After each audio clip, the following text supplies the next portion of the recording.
All right, get ready. We're gonna pull in 3, 2, 1.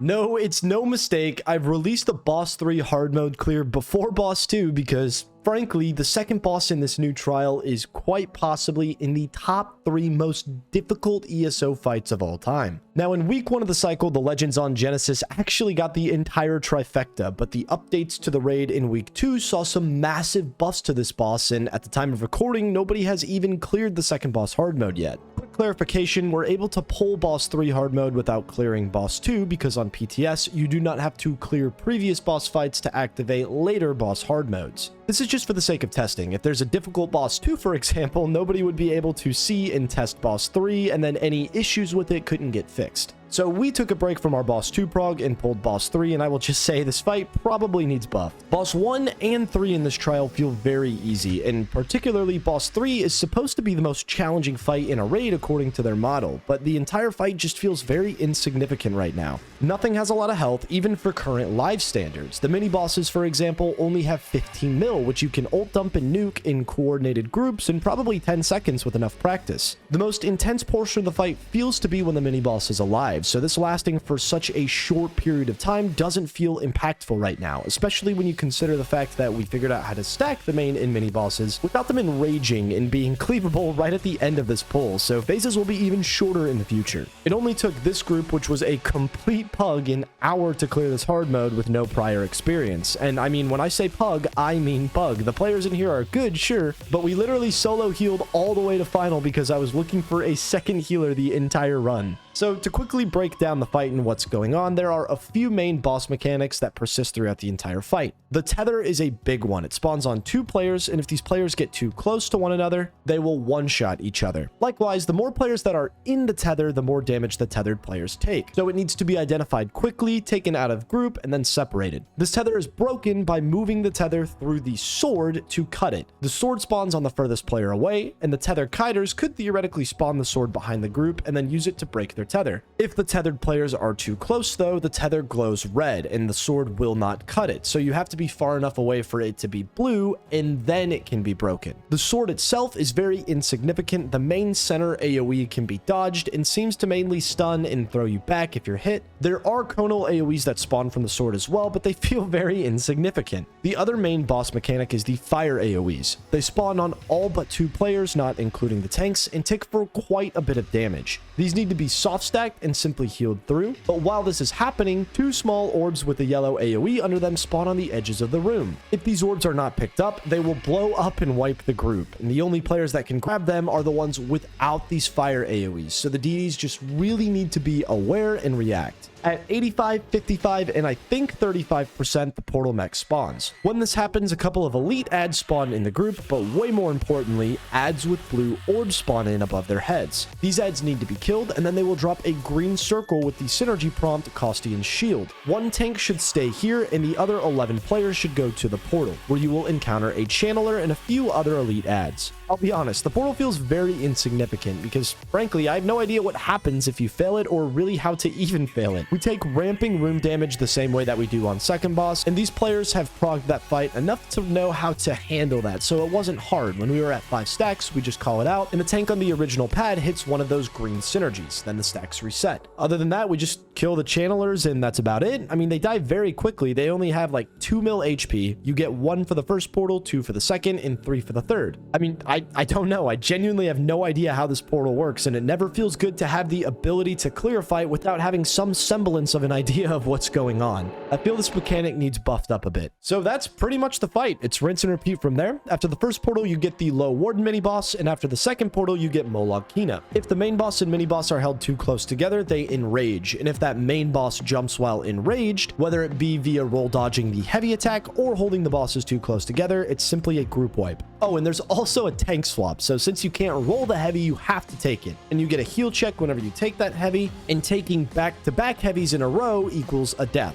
So just like Zoran, tank swap taunt after the heavy. These mini bosses though, frankly, all do the same mechanics as their Imperial City Prison and White Gold Tower iterations. Low Warden splits into a shade phase, and Molag Kina starts by spawning in shade versions of itself that need to be killed while throwing AoEs from the center. And Molag Kina also has that little lightning trail that circles around the room. The beginning phases for the mini bosses, especially the shade phase with Kina, does feel pretty dangerous, but outside of this, whenever the bosses are damageable, we just kill them in 10 to 15 seconds, and then this portion of the fight no longer feels difficult. And these are the only two mini bosses that you have to kill. The third one that spawns you don't even have to bother with. Just hold them out of group and kill the boss. So in general, this trial is very cool, and I think if the goal is for the first boss to be the easiest and for the last boss to be the hardest, the first boss is at a fair stage. The second one probably needs to be tuned down just a little bit, and I mean, that's a hard one. It's always both satisfying and alarming when the best players in the game can't even clear a fight, so it's definitely possible, and that's kind of a tough balance to strike, but I'm glad we are erring on the side of a challenging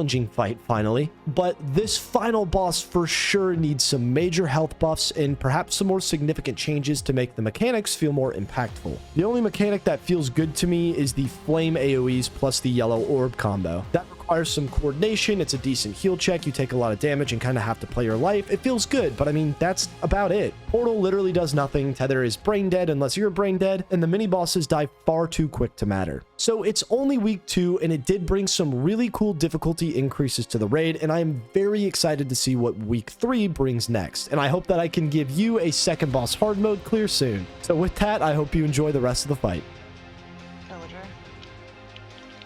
Watch Tether and group. Tether. Okay. I'm tethered.